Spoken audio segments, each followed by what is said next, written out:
She'll become eligible. ఆమెకి భూమి ఇచ్చారు అధ్యక్ష. నాకు ఇప్పటికీ గుర్తు అధ్యక్ష, ఎర్ర జ్యోతి గారు ఉన్నారు అధ్యక్ష. ఎర్ర జ్యోతి గారు ట్రాక్ అండ్ ఫీల్డ్ ఉత్తరాంధ్ర బిడ్డ అధ్యక్ష. She are best bet for Olympics. నేను క్యాబినెట్కి తీసుకెళ్ళాను అధ్యక్ష. అప్పుడు గౌరవ ముఖ్యమంత్రి గారికి కొంచెం సందేహం ఉంటే నోట్ ఇచ్చాను అధ్యక్ష. ఇమీడియట్గా నోట్ చదివి ఎస్ మన అమ్మాయి ఇమీడియట్గా ఇవ్వండి గవర్నమెంట్ జాబ్ అని చెప్పారు. శ్రీచరణి అధ్యక్ష, మన ఉమెన్స్ క్రికెట్ టీంలో అద్భుతమైన బౌలర్ శ్రీ ఇప్పుడు డిగ్రీ పూర్తి చేయాలి. డిగ్రీ పూర్తయిన వెంటనే ఇమీడియట్గా ఆమె కూడా గవర్నమెంట్ జాబ్ ఇవ్వాలని గౌరవ ముఖ్యమంత్రి గారు డైరెక్షన్ ఇచ్చారు అధ్యక్ష. అంటే స్పోర్ట్స్ పర్సన్కి టెస్ట్ పెట్టాలని లేదు అధ్యక్ష.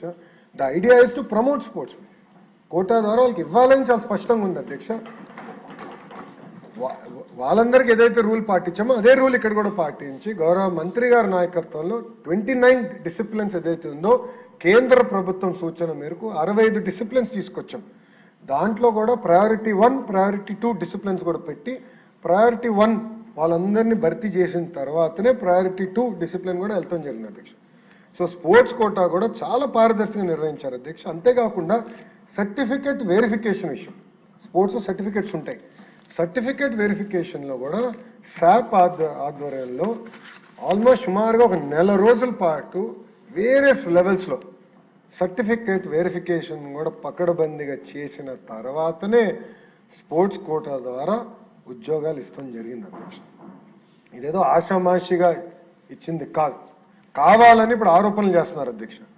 ఏదో కూనా రవి గారు చైర్మన్ ఆఫ్ సమ్ అథారిటీయో, లేదంటే ఎంపీ భరత్ గారు ఆనరీ చైర్మన్ సమ్ అథారిటీనో, లేదంటే ఆంధ్ర క్రికెట్ అసోసియేషన్లో ఒక ఎంపీ గారు సెక్రటరీ అనో వాళ్ళు ఏదో సర్టిఫికేట్లు ఇచ్చేసారు దానికి వీళ్ళు ఓకే అన్నారంటే ఆధారాలు తీసుకురండి, ప్రూవ్ ఇట్.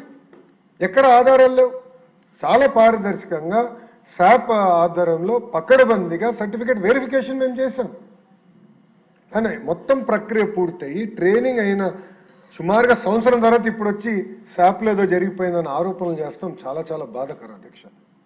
సో శాప్ ఆధ్వర్యంలో కూడా ఈ స్పోర్ట్స్ డిఎస్సి కోట కూడా పక్కడబందీగా మేము నిర్వహిస్తాం జరిగింది అధ్యక్ష.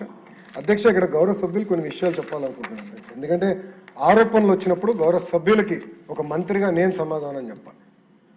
ఇట్ ఈస్ మై రెస్పాన్సిబిలిటీ అధ్యక్ష. ఇది గౌరవ సభ్యులకి, సభ్యుల ద్వారా ఆంధ్ర రాష్ట్ర ప్రజలకి నేను సమాధానం చెప్తున్నాను అధ్యక్ష. మొదటి ఆరోపణ అధ్యక్ష, ఎస్సీఆర్టీ డైరెక్టర్ అంటే క్వశ్చన్ పేపర్ ప్రిపరేషన్కి డిఎస్సి కన్వీనర్ అంటే ఎగ్జామినేషన్ కండక్ట్ చేసేవారు ఒకే ఆఫీసర్కి ఇచ్చారు అనేది మొదటి ఆరోపణ అధ్యక్ష. ఇది ఆంధ్ర రాష్ట్రంలో కాదు, ఇతర రాష్ట్రాల్లో కూడా ఒకరికే ఇచ్చారు అధ్యక్ష. కొన్ని రాష్ట్రాల్లో ఇద్దరికి ఇచ్చారు, కొన్ని రాష్ట్రాల్లో ఒకరికే ఇచ్చారు అధ్యక్ష. మనం 148 రోజుల్లో నిర్వహించాలి, చాలా టైట్గా సిస్టమ్ నిర్వహించాలని ఒక వ్యక్తిని మనం నియమించాం. అది ఎక్కడ చట్టంలో ఉల్లంఘన కాదు, ఎక్కడ చట్టంలో రాయలేదు ఇద్దరు ఉండాలి అని ఎక్కడ చెప్పలేదు అధ్యక్ష. So there is no rule book for to that order. And court కూడా ఈ విషయంలో ఎక్కడ జోక్యం చేసుకోలేదు అధ్యక్ష.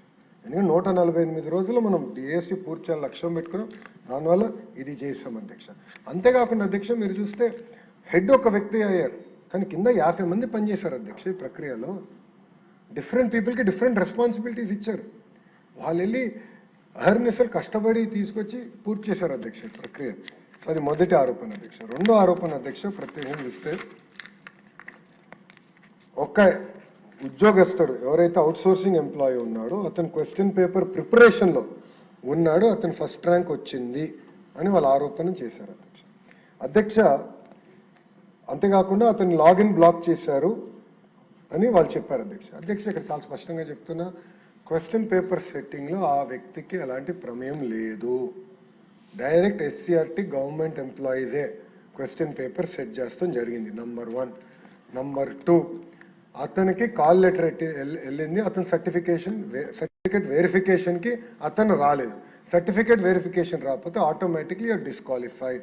నంబర్ 3, ఆల్రెడీ అవుట్సోర్సింగ్ ఎంప్లాయీస్ ఎవరున్నా కూడా వేరే ఎగ్జామినేషన్ గవర్నమెంట్ ఎగ్జామినేషన్స్ రాస్తుంటే కంపల్సరీగా డిపార్ట్మెంట్ నుంచి నో అబ్జెక్షన్ సర్టిఫికేట్ తీసుకోవాలి, పర్మిషన్ తీసుకోవాలి.